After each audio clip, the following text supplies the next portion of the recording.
ಮಾಜಿ ಡಾನ್ ಮುತ್ತಪ್ಪ ರೈರವರ ಕಿರಿಯ ಪುತ್ರ ರಿಕಿ ರೈ ಮೇಲೆ ಫೈರಿಂಗ್ ನಡೆದಿದೆ. ಪಕ್ಕಾ ಪ್ಲಾನ್ ಮಾಡಿಯೇ ರಿಕಿ ಹತ್ಯೆಗೆ ಸಂಚು ರೂಪಿಸಲಾಗಿದೆ ಎನ್ನಲಾಗಿದೆ.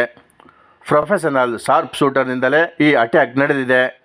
ರಿಕಿ ರೈ ಚಲಿಸುತ್ತಿದ್ದಂತಹ ಕಾರಿನ ಮೇಲೆ ಪಕ್ಕ ಗುರಿ ಇಟ್ಟು ದಾಳಿ ನಡೆಸಲಾಗಿದೆ. 3 ಸುತ್ತಿನ ದಾಳಿ ನಡೆಸಲಾಗಿದೆ ಎನ್ನಲಾಗಿದೆ. ಅದೃಷ್ಟವಶಾತ್ ಪ್ರಾಣಾಪಾಯದಿಂದ ರಿಕಿ ರೈ ಪಾರಾಗಿದ್ದು, ಪ್ಲಾನ್ ಮಾಡಿಯೇ ರಿಕಿ ರೈ ಮೇಲೆ ಅಟ್ಯಾಕ್ ಮಾಡಲಾಗಿದೆ ಎನ್ನಲಾಗಿದೆ. ರಿಕಿ ರೈ ಬಿಡದಿಯ ತಮ್ಮ ಮನೆಯಿಂದ ಬೆಂಗಳೂರಿಗೆ ತೆರಳುವ ಮಾಹಿತಿಯನ್ನು ಕಲೆ ಹಾಕಿಯೇ ಅಟ್ಯಾಕ್ ಮಾಡಲಾಗಿದೆ. ರಸ್ತೆಯ ಬದಿಯ ಕಾಂಪೌಂಡ್ನ ಹಿಂಬದಿ ಕುಳಿತು ಶಾರ್ಟ್ ಗನ್ನಿಂದ ಗುಂಡಿನ ದಾಳಿ ನಡೆಸಲಾಗಿದೆ.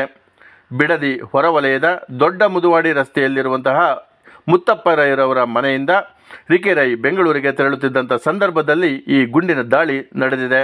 ಮುತ್ತಪ್ಪ ರೈರವರ ಮನೆ ಭದ್ರಕೋಟೆಯಂತಿದೆ. ರಸ್ತೆಯಿಂದ 1 ಕಿಲೋಮೀಟರ್ ಒಳಗೆ ಇರುವ ಮನೆ ಇದಾಗಿದೆ. ಮನೆಯಿಂದ ಆಚೆ ಬರುವ ಸಮಯ ಕಾದು ಅಟ್ಯಾಕ್ ಮಾಡಿರುವಂತಹ ಘಟನೆ ನಡೆದಿದೆ ಎಂದು ಮಾಹಿತಿ ತಿಳಿದು ಬಂದಿದೆ. ಇದು ರಿಕಿ ರೈ ಮೇಲೆ ನಡೆದಿರುವಂಥ ದಾಳಿಯಾದರೂ ಇದರ ಹಿಂದಿನ ಕೈವಾಡ ಯಾರದ್ದಿದೆ? ಇದು ರಿಕಿ ರೈ ಮೇಲೆ ನೇರವಾಗಿ ದಾಳಿ ನಡೆದಿರೋದ್ರಿಂದ ಮುತ್ತಪ್ಪ ರೈರವರ ಈ ಹಿಂದೆ ನಡೆದಿದ್ದಂತಹ ಹಲವಾರು ದಾಳಿಗಳಿರಬಹುದು ಅಥವಾ ಮತ್ತಿತರ ಪ್ರಕರಣಗಳ ಬೆನ್ನಟ್ಟಿ ಅವರ ಸೇಡನ್ನು ತೀರಿಸಿಕೊಳ್ಳಲು ಹೊರಟಿದ್ದಾರಾ ಅಥವಾ ರಿಕಿ ರೈ ಮೇಲೆ ಯಾವುದಾದರೂ ಸೇಡಿದೆಯಾ? ಈಗಾಗಲೇ ರಾಮನಗರ ಜಿಲ್ಲಾ ಪೊಲೀಸ್ ವರಿಷ್ಠಾಧಿಕಾರಿ SP ಶ್ರೀನಿವಾಸಗೌಡ ಹಾಗೂ DSP ಶ್ರೀನಿವಾಸರವರು ಸಹ ಸ್ಥಳಕ್ಕೆ ಭೇಟಿ ಇತ್ತು ಪರಿಶೀಲನೆ ನಡೆಸಿದ್ದಾರೆ.